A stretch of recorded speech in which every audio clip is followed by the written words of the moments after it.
Jeff and Bridget, this is at the heart of this show is a love story between the two of you, right? This is about friendship. This is about both of you and how your relationship, I just want to know how your relationship has evolved as actors from season 1, day 1 to now that you've gone through this whole 3-season process.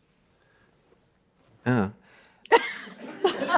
it's funny because a lot of times people will say like, oh, you have such good chemistry. Why do you have such good chemistry? And I used to say like, oh, well, we lived together when we shot season 1 and season 2. And now I just am like, Bridget's just a really good actor. And I don't know why people... Honey! And you. I think a lot of times people want to peg her as like, oh, she's a comic, or this show is just about her, or whatever. And she's just a brilliant, brilliant actor. And so now, as a relationship as actors, I am like, I'm just gonna tell people she's really good. So stop thinking it's some trick. Right. She's just a good actor. Yeah. Well, thank you. But I also think, I don't know, there's something like I remember when we were shooting the pilot and there's a scene like where Sam comes out of the office, and they're standing there and he's like, just go take the rest of the day off. And, he's like, I'll tell people you had diarrhea or whatever like that. And like, you see Jeff in that moment. And like, what I always say is that Jeff, as Joel, is undeniable. Like there's a warmth and a charm and a charisma and an ease. Like when I do scenes with Joel, it's like always such a great day on set because we just kind of sit there and talk. We love to make scenes where Joel and Sam just talk because it feels like second nature. So I don't know. It's cutie, I guess. Yeah, real cutie. That was Catherine Garrison. Yes. What's your favorite prop? So Trisha is thriving this season. I would say that Trisha is experiencing the most growth of anybody on the screen. Yeah, exponential. Right? Girl boss era. So yeah. how does that feel to play this new sort of enlightened version of Trisha? And did you see this coming from season 1 to now? No, and I think one of the best things about this part and this job and the way these people handle the characters in this show is I think if you watch season 1 or the first few episodes of season 1, you might think, well, there's the villain and she's just going to be a bitch the whole time and you're going to hate her. But like most people, there's many more elements to her and many more dimensions to her. And to play someone who goes from what is it? Hate the sin. Love the sinner, hate the sin. Love the sinner, hate the sin. That I said, that's my line. I can't remember it, but she does. But to go from someone who says that to, now she has chosen family and now she's, defending her sister. That's a later episode, but anyway, it was so gratifying. And the best thing about this show is that nobody is just one thing. It's a very generous take on characters and people, and everybody gets to be a little bit of everything. Yeah. And I mean, as an actor, like that's just, meat falling off the bone. It's just so juicy and gratifying. Yeah. I was very happy. Every time I went to work, I was very happy. Never felt like work. It's a very cool show that's like really just about people. It's not driven by plot. It's driven by humanity. And yeah. It's really a joy to watch. I'll keep saying it. It is. Now, here's something that I don't think anybody knows, or not a lot of people know. You and Bridget were roommates for a long time? Yeah. How long? Somewhere between 8 and 10 years. Somewhere in the domestic partnership realm. Yeah. Around like your 20s or 20s or 30s? Older. 30s. I know that because we were watching Trading Spaces or some shit one night, and I would sit in my chair, and Mary Catherine would take her Magnum of Pinot Grigio, fill her glass, then my Magnum of Chardonnay, fill my glass, and then we were watching these two women that lived together in their 30s, and we're like, look at these ladies. Losers. We're sort of quiet, like nodding at the thing, going, hold on. That's us. We were happy though. I will say, like, had I not met my husband, I'd probably still be living with Bridget. Because bless you. We had it figured out. I was trying so hard to suppress it. Mr. Murray Hill, you are all over my TV lately, to which I say it is about damn time.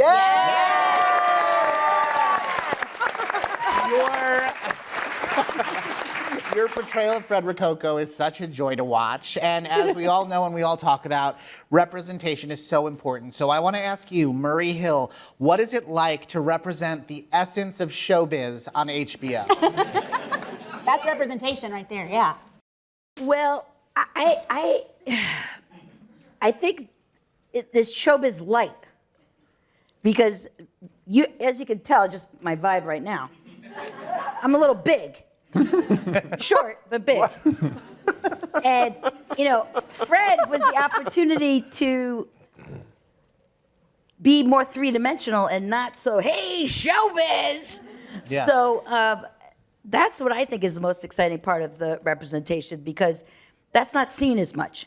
Yeah. So, and for trans people and for, you know, queer people, that sometimes you just see the big side of it. So the fact that I could be kind of quiet with Fred, for me, it's quiet. So I'm usually at about a 15, and Fred's at about a 5, and then Lennon, the director, would be like, could you actually just do it quieter? So I tried to get like whisper acting to about a 2 or a 3. Like, Sam, we like families. What about... We like chosen families. We like family. But all kidding aside, it's something that I hold to my heart, and I thank Bridget and these kids on HBO for taking a chance, because there hasn't been a lot of, I don't think any three-dimensional trans man plot stories that they don't end up like dead in a subway somewhere. Yeah, it's very nice. Actually, they don't even have, trans men don't even have representation enough to get killed on SUV.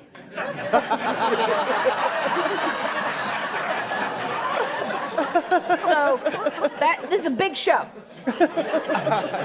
Speaking of danger, Fred's on that baseball field a lot this season, right? Yeah, can I spill some tea? Is that how so. gay people speak? I don't mean to look at you two. It's obvious. What was? That's Sharon and Karen from Joe's Pub. Exactly. What was? And if for all anyone of you, wants what to know, was they're not filming- together anymore. Or are you? I think they're back. Are you back? Not our business. You know what? Not our business, not our problem. Now can I? We can take it down to a 3. Just kidding. Murray, and everybody, what was it like filming those baseball scenes? Well, Michael, it's based on some real life stuff. Mm-hmm. Because there was my friend Neil Medlin and we played catch with each other. And it was kind of a way to kind of shut down emotionally, but have companionship. Mm-hmm. So we just sit there and throw it back and forth, throw it back. So we called it Catch Club. And, you know, and then it turned into a little bit like, you know, therapy. Oh, yeah, well, this relationship and that thing and that thing. And then we were all playing softball. And then Bridget, how did you join? I can't remember. Because we started at Adam's house. Because I was depressed and you told me I need to get out of the house and you had a fun activity for me. And I want you to know she's resented me ever since. Yeah, so that's taken from real life. Mm-hmm. And Jeff, I'm going to put you on the spot because that's what I do. That is what he does. You know, one of the principles of Catch Club is no child left behind. So, and, you know, stereotypes. Write it down. That's good. Stereotypes are, you're not filming this, are you? Stereotypes are based on facts. And, not all, I'm gonna really show my growth. Not all gay men are terrible at sports, but most are. So Jeffrey was very worried about the scene. You know, I encouraged him. I'm like, it doesn't matter. The whole point of Catch Club is the friendship and, you know, getting some fresh air and some moving and talking about problems and stuff like that. So, you know, he was a little worried about it. So we practiced. I gave him some tips. And, you know, we had been filming, I think, for like 5 or 6 hours or something. And, you know, throwing everybody in. You know, somebody, I'm not going to mention any names, somebody got a little cocky. Okay, they're like, actually, maybe I am a straight man. And all of a sudden, you know, if you could, he's very tall and I'm very short. All of a sudden, he just like this fucking wind up, like Roger. I'm like, oh God! He's just like, It was almost as if it was fueled by rage. Amazing. Because the ball hit the fucking ground, and then it went. And then I'm a team player. I want to keep the budget low, so I didn't want to stop the filming. So I said, I'm fine. All the safety team's like, I'm fine. I go to Jeff, I turn to Jeff, I said, Jeff, I'm fine. He's like, you're bleeding. There was blood. So we had an accident on set. And But I don't have a thank punchline for this, but Thank God it didn't do any permanent damage. I appreciate that. Thank you for seeing me. That brings me to an audience question. There's a few audience questions that we're going to pepper in here. Pepper. Bringing it back. What's your favorite prop? Oh, I already asked that. Okay, so question for all. There's great terminology in this show, like tiny teenies, margarinis, CCQ. How did these come about? And this is from Mr. Robert Simon. That's how Bridget talks. It's 100% Bridget. There's from her nothing mouth. else. Bridget. Yeah. Fair. Next question. Next question. Question for the creators, you three. I love these characters. Me too. I want to be friends with them. Me too. Are these characters based on real people that you knew from back home? From Lisa Goldberg. Interesting.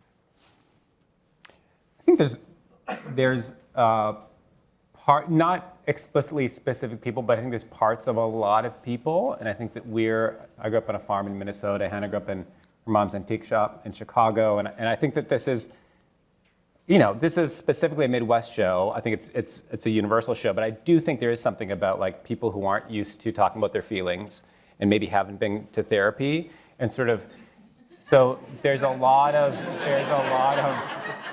I think there's a lot of that. I think Ed, who was played by the late great Mike Haggerty, I think there was a lot of my dad in that sort of the stoic, hardworking Midwesterner who doesn't take himself seriously, but and I think there's just like bits and pieces from people that we knew, and I think we always start with real life in this show, but I don't think there's one-to-one. Even Sam and Bridget are very different people, but I think they happen to wrestle with a lot of the same things, and we're drawing on things from, I think, all of our lives as well. Yeah. It's really exciting to see you in this role versus your stage persona, which I think most people know you from on stage. These incredible shows, if you haven't seen them at Joe's Pub. Sharon and Karen will be there. Sharon Catherine will be there. They're there. They're always in the front row. And knowing you as an audience member, and then knowing you as a person, you're sweet and tender and quiet, and it's really nice to see that version of you on screen. And I'm curious, how do you feel you're different than Sam, and how do you feel you're the same? Well, I think Sam is she is better at growth and change, right, Mary Catherine? Everyone hates change, but Bridget really hates change. I don't know. I think the whole, I was doing an interview yesterday and she was bringing up stuff from the first season. I was like, and I got a little emotional thinking about how far Sam has come. And I was like, God, I wish I could be as brave as her. You are. You are. Well, anyway, talk to the girl inside. I don't know. I forgot the question. I blacked out. Let's talk about it. You actually just answered Julia Smoot's question, which is, how hard is it to be so vulnerable? I think we know. Blackout. Real hard.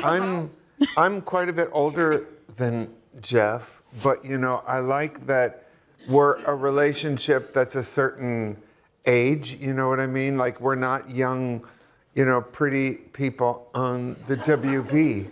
We're a certain age, and we're talking about our spirituality and our fears, and I don't know, it feels like to meld worlds together at this juncture in a person's life is kind of, I guess it's always tricky, but at this time, it's just kind of tricky, right? And so I feel like, to me, the idea of just looking at people that are not in their 20s or 30s coming together, that's kind of my favorite thing, because it just explores how it's always kind of vulnerable, and when I'm shooting this, I always feel like I'm 16 years old inside, you know? It's beautiful. Speaking of that look, feeling like you're 16, like the look in your eyes during the song, everything that everyone on that screen is conveying while we're seeing the song be played. It's one of the most beautiful scenes I've seen on TV, truly. I love it. I couldn't watch it tonight because I didn't want to be a mess here. Thank you. Bridget, you wrote the song, is that correct? Mm-hmm. What was it like writing that, and what was the process like? It just dropped out of the sky. It was a gift. The truth is that if it's okay if I called Tim, and I know he had a relationship that was very meaningful to him, and I asked him, like, what was it about him that you loved? And I was like, what did he love about you? And he said, it's just the way that he looked at me. And I was like, well, that's the song. And then I don't know, I just wrote it, and I wanted it to be meaningful to him. So when he sang it, and there's a moment during the song when he does this thing, and I don't know if it was the first take, but he sang it every time, everybody was crying. I really couldn't because of what my character was doing, but it was so moving. And there's a moment where he's like, like that. And that is so reminiscent of so many Midwestern men that I know, like particularly my brother, when he gave my brother Brad, by the way, his toast at his daughter's wedding, he was like, oh, I want to give them. and when you're watching that, when you see somebody that feels like that, and that it's just like I'm laughing about it now, but to me it sort of captures something so Midwestern, and Tim was just incredible that day. Incredible. It's really special. Are there songs that you really wanted to sing in the show or use in the show that you didn't get a chance to? I think we pretty much got to do every one that I wanted to sing. There's one that we wanted to use for the closing credits of this show that we were denied, and it was heartbreaking because it's an artist that we all love. We won't tell you who that is because Beyonce. No. but as far as there's one song though that Mary Catherine picked that I thought was such a perfect choice. But it's in a later episode, so we shouldn't tell you what it is. But and then there's another song we can't tell you what it is. But You could sing the first one. No. I can't really answer that question without spoil. And this is a very plot-driven show, and I don't want people. If they know the song, it kind of all falls apart, right? Yeah. Yeah, that's right. Something you're leading into these questions is perfect. Something very special about the show is it's truly slice of life with a focus on character instead of plot. What do you find is to be the most important or challenging aspect of playing each of your characters? If you want to start with Murray and come down. The most what? The most challenging aspect of playing your character. I think he should start since he made you repeat it. I'm not kidding. The most challenging part of playing my character, I think just, I guess this is very basic, but just kind of listening and being present and responding honestly in the moment. And that's what I was kind of trying to do. Go ahead. You're so good at that. Why would that be a challenge? You're so good. What, at being present? Yeah, I'm responding. No, I'm at the same place where Bridget was where she blacked out. That's where Murray, do you have an answer? I don't appreciate that tone. The most challenging part, there's been a couple. First of all, it's very challenging for me not to make jokes and laugh and react to every single thing that I see happening. And that's basically because of how I work on stage, and it's such muscle memory that if I see Bridget and the camera person's picking their nose over there, and this is happening, and then Tim is pretending to smoke fake cigarettes, trying to make me to laugh during the scenes. It's very difficult for me not to react to all of that. I think that might be ADHD. So, in TV, it's not, there's no reaction. So the reaction's much smaller. So it's based on, and since Jeff's doing this, I'll do it too, other actors. So it's like, it's a smaller reaction. So it's not like applause and laughs and all this stuff. So that's been an adjustment because it's a smaller and it's a quieter medium. Yeah. Anybody else have any challenges? Or Just Trisha's outfits. I felt like were challenging. Just Cole's stylistically, yeah.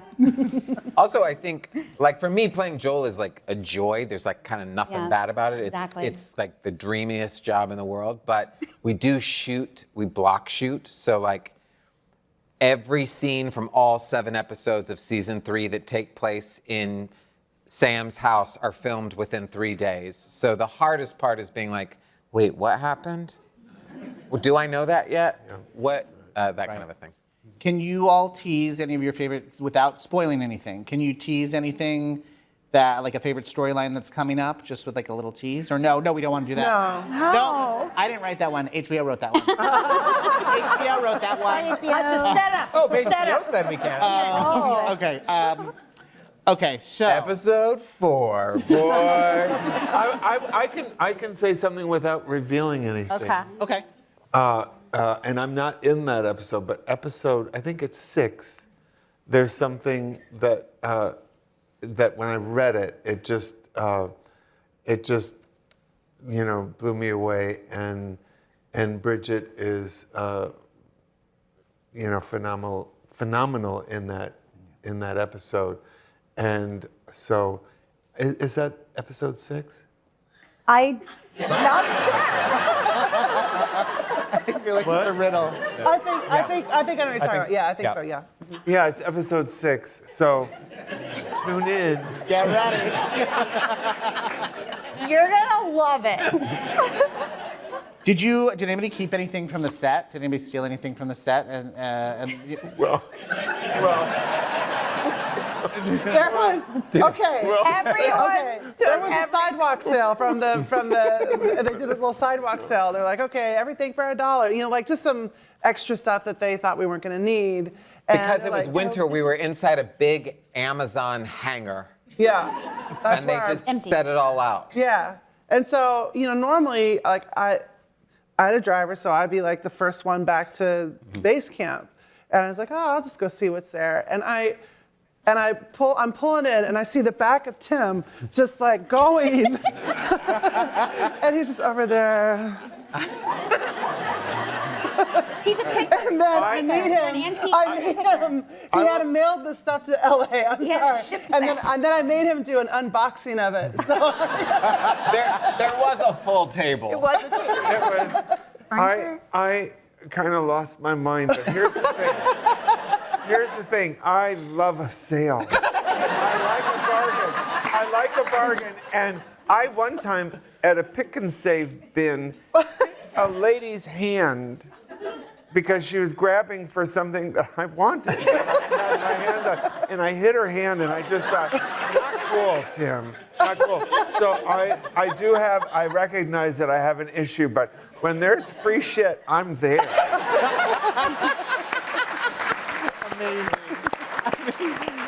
And Bridget, I don't know if you know this, but Tim gave me a very nice present. And I was so touched that he took a minute to give me a present. And I opened it up and it was Manhattan, Kansas cufflinks. I got those too. He stole them from set. No, I and didn't gave steal them. No, they You were paid- part. No, they were part of Why that. are you we're yelling? They were He part of that. re-gifted the props to the people that were on the show. You're welcome. Amazing. Hannah, Paul, Bridget, everybody. Was there, as this was, Improv. I don't like this question. We're moving on. What's your favorite Is there, prop? this season, I like that one. I like the way it was phrased. In this final season, when you were working on this new season, was there anything that was super important for you to add? Like, I know that as playwrights, you usually try to give yourself a challenge on your next project. So like the second season has evolved from the first season. How did the third season evolve from the second? And was there anything that you really, really wanted to get in there, character-wise or story-wise? I mean, there were lots of things that we wanted. Like when we've had the blessing and the miracle to make this show for 5 or 6 years. This has been the biggest dream ever. So we've been working on it every day and dreaming up. So we've had so many stories that we've like been sort of creating, and this world just has so many different parts that maybe are, not on the page, but things we wanted to keep sort of going. These are real characters to us. Like, these people are real. I know that we were really excited about spending some time with the sister relationship this season. We know, I don't want to spoil anything, but there's ways that Sam grows this season that's very surprising to us, and it really shows how much she's grown and opened up. I don't really want to give anything away, but there's lots of things that we got to do this season that were very fun.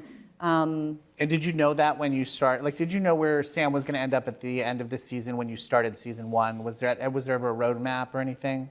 Not really. Like, we were sort of talking about it, and then like we got to a point where we were talking about the last episode, and it just kind of farted out the whole thing, and it works. But I think, I mean, it just sort of like it seemed obvious at the end, like sort of how things were going to come together.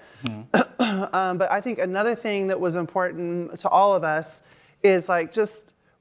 We really like having Mike as, Mike Haggerty as a part of it, just in small little ways, like whether it's his truck in a scene, played Ed, the dad, and so that's really important to us, and we like really have tried to bring him along in a way that isn't, that just feels organic to the life of the show. So. And I think also Dari, who plays Iceland, who you're introduced to in the first 2 episodes. I think that he was somebody who we just fell in love with him as like a soulful actor, and I think sort of like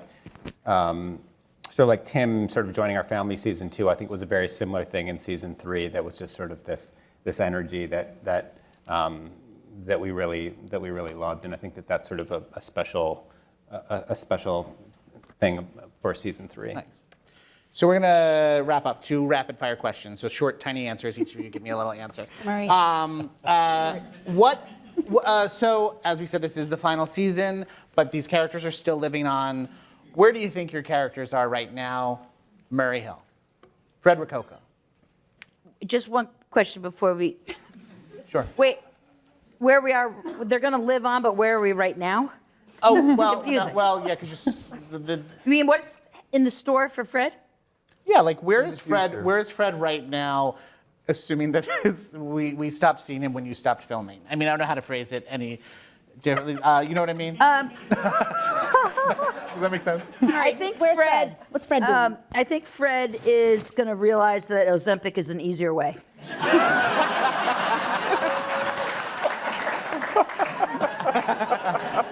I'm glad we got there. Brad.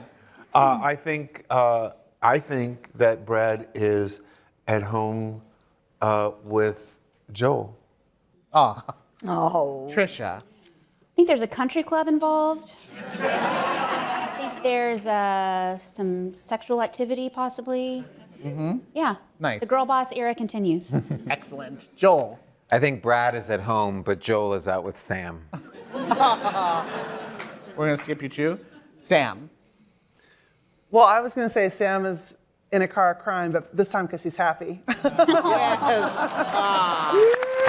Perfect. I actually don't think we need another rapid fire. I think that's the way we end it. I just cannot thank you enough for this show. And this season specifically is so beautiful. You are all in for such an amazing ride. I want you to tune in every Sunday starting October 27th on HBO and HBO Max. New episodes weekly. Please give the largest round of applause. Wait, can I say one thing real quick? Can I say one thing really quick? I just want to say that, we are a small show, and we have an audience that is dedicated and loyal, and we are so grateful for you. We are grateful for you for seeing our show and appreciating it for what it is, for telling your friends, and you are the reason that we have 3 seasons of the show, you and HBO, so thank you so much. Yes! Stand up! Hear it for the cast